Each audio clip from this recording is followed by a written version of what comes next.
नमस्ते दोस्तों।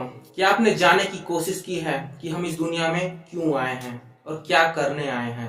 कोई कोई संत महात्मा बताते हैं अपने भागवत कथा में कि हम ईश्वर का नाम जपने के लिए इस दुनिया में आए हैं। किसी के घर जब बच्चा पैदा होता है तो तुरंत उसके माँ बाप उसके बेटे या बेटी का नाम खोजना शुरू कर देते हैं। भाई मॉडर्न नाम होना चाहिए, हम 21वीं सदी में रह रहे हैं। वही संत महात्मा बताते हैं कि हमें अपने बेटे बेटियों का नाम ईश्वर के नाम पर रखना चाहिए ताकि हम ईश्वर का सदैव स्मरण कर सकें अपने बेटे बेटियों के जरिए, जिससे कि हमें पुण्य फल की प्राप्ति होगी। आप जिस भी बाबा के पास जाओ वो सदैव हमें ईश्वर के प्रति जागरूक करते हैं।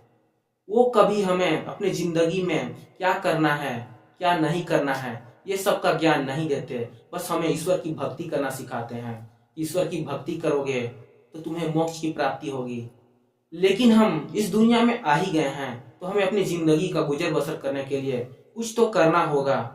अगर कुछ नहीं करेंगे तो हम अपना जीवन कैसे व्यतीत करेंगे, ये कभी सोचा है आपने? क्या आपको पता है जितने बड़े बड़े विशालकाय पेड़ होते हैं उनकी उत्पत्ति कहाँ से होती है? एक छोटे से बीज से। एक छोटा सा बीज कुछ सालों बाद उनको इतना बड़ा विशालकाय पेड़ बना देता है। ठीक उसी प्रकार हर किसी व्यक्ति का किस्मत इतना अच्छा नहीं होता कि वो मुकेश अंबानी के घर में पैदा हो। करोड़ों लोग गरीब से गरीब के घर में पैदा होते हैं, तो क्या उनका जीवन जीना संभव नहीं है? बिल्कुल है, उनके मेहनत के बलबूते पर। जिस प्रकार एक छोटे से बीज से एक बड़ा विशालकाय का उत्पत्ति होता है, ठीक उसी प्रकार जो गरीब व्यक्ति हैं वो भी अपने जीवन में ऐसे तरक्की कर सकते हैं, लेकिन उनको कहीं से तो शुरुआत करना होगा। अगर शुरुआत ही नहीं करेंगे तो उनका बड़ा बड़ा सपना देखने का कोई अधिकार नहीं है, क्योंकि वह गरीबी में पैदा हुए हैं और गरीबी में ही मर जाएंगे। इनमें उनके माँ बाप का कोई दोष नहीं है, दोष है तो उसका जो गरीब के घर पैदा हुआ और अपने आप को उस गरीबी से निकलने के लिए मेहनत ही नहीं किया। वो सोचता रहा जीवन भर कि मैं तो गरीब के घर पैदा हुआ और गरीबी में ही मर जाऊंगा, यही मेरा किस्मत है। वो अपने किस्मत को कोसता रहा, जिंदगी भर कोसता रहा, लेकिन उसने कभी हिम्मत करके अपने आप को आगे बढ़ाने की कोशिश ही नहीं की, इसलिए वह बेचारा गरीब ही मर जाता है। एक दो दोस्त की कहानी सुनाता हूँ। एक गांव में दो दोस्त रहा करते थे, दोनों साथ में ही स्कूल जाया करते थे। उन दोनों के बीच बहुत ही घनिष्ठ मित्रता थी, दोनों हमेशा साथ साथ रहा करते थे। एक का सपना था बचपन से ही कि उसे आर्मी में जाना है और दूसरे का कोई सपना ही नहीं था। वो सोचता था कि कोई भी सरकारी जॉब मिल जाए तो मैं उसे कर लूंगा। ऐसा ही करके वो दोनों इंटर पास कर लेते हैं और हायर सेकेंडरी में एडमिशन करवाते हैं और दोनों ही साइंस लेते हैं। एक का सपना था उसे फौज में जाना था और दूसरे का सपना अभी फिक्स ही नहीं हुआ है। वो सोच रहा है कि मैं साइंस तो ले लिया हूँ लेकिन इसके बाद करूंगा क्या। फिर वो सोचता है, पता लगाता है इधर उधर से, साइंस लेने वाले बच्चे एमबीबीएस करते हैं। तब वो सोचता है कि हाँ मैं साइंस ले लिया हूँ, ठीक किया हूँ, मैं एमबीबीएस ही करूंगा। फिर जैसे ही वो दोनों हायर सेकेंडरी पास कर लेते हैं, उसके बाद एक लड़का था जिसे आर्मी में जाने का बचपन से ही शौक था, जिसका सपना था कि बचपन से ही आर्मी में जाऊं। उसका फर्स्ट बार में ही सिलेक्शन हो जाता है। फिर दूसरा लड़का एआईपीएमटी का फॉर्म डालता है। पहले नीट नहीं हुआ करते थे, उसके जगह पर एआईपीएमटी होता था, उसका नाम चेंज होकर आज नीट है। फिर उसकी तैयारी में लग जाता है। फिर वह एग्जाम देकर आता है तो बड़ा ही निराश हो जाता है कि पेपर अच्छा नहीं बना, क्योंकि घर बैठे किसका पेपर अच्छा बन सकता है। उस लायक उसने मेहनत ही नहीं किया था, क्योंकि उसका सपना अभी भी अच्छी तरह से फिक्स नहीं हुआ है। जहाँ कहीं भी किसी चीज का भी वैकेंसी निकलता उन सभी में वो फॉर्म अप्लाई करते जाता। फिर उसका ध्यान इधर उधर भटकने लग जाता।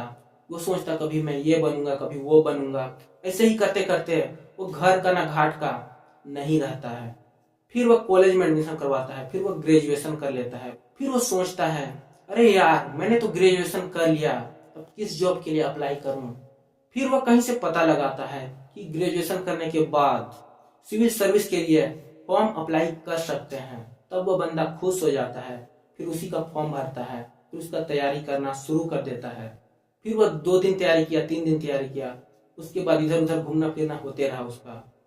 फिर वो भी उसमें सफल नहीं रहा। उसका ध्यान हमेशा भटक रहा है, कभी ये करूंगा कभी वो करूंगा। ऐसे ही करते करते उसका कुछ नहीं हो पाता है। वो आज भी दर बदर की ठोकरें खाता फिर रहा है और बेरोजगार है, क्योंकि कभी उसने अपने लाइफ में मेहनत ही नहीं की।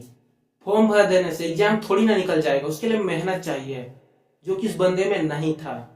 जो दूसरा बंदा था वो आर्मी में चला गया था, फिर उसका सपना धीरे धीरे बढ़ते गया, फिर वो एक दिन पैरा कमांडो बन गया। फिर वो बंदा जब भी छुट्टी में आता था फिर दोनों दोस्त साथ में मिलते थे।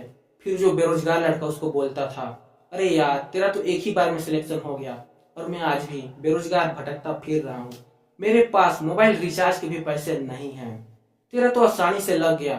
फिर वो लड़का बताया उसको, देखने में आसान लगता है कि मेरा आसानी से लग गया, लेकिन इसके पीछे मैंने मेहनत कितनी की है वो तेरे को दिखा नहीं दिखा, वो तो मैं ही जान सकता हूँ, ऐसे बोला वो। उसकी ये बात सुनकर दूसरे लड़के को लगा कि भाई तू तो सही बोल रहा है, मैंने मेहनत ही नहीं किया तो उम्मीद ही क्या कर सकता हूँ, और तू मेहनत किया और तेरा सिलेक्शन हो गया।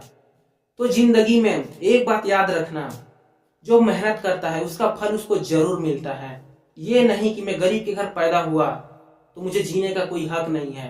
भाई तुम मेहनत तो कर, तब ना जाके तुम्हें कुछ मिलेगा। अगर तुम मेहनत ही नहीं करेगा तो तुझे खाने के लिए अन्न का एक दाना भी नहीं मिलेगा। अगर अपनी जिंदगी में कुछ बड़ा करना है तो अपने भविष्य के लिए सपना देखना बचपन से ही शुरू कर दो, क्योंकि तुम बाद में सपना देखोगे तो तुम्हारा ध्यान इधर उधर भटकते रह जाएगा और तुम कुछ कर नहीं पाओगे। हर किसी का सपना एक होना चाहिए, चाहे उसमें जितने भी कठिन परिस्थिति क्यों ना आ जाए, हमें अपने मार्ग से नहीं हटना चाहिए, तब जाके हमें सफलता हासिल हो सकती है, अन्यथा नहीं। आज का वीडियो यही समाप्त करते हैं। अगर मेरी बोली कम और वीडियो में दम होगी तो वीडियो को लाइक और चैनल को सब्सक्राइब जरूर कर देना। मिलते हैं नेक्स्ट वीडियो में, तब तक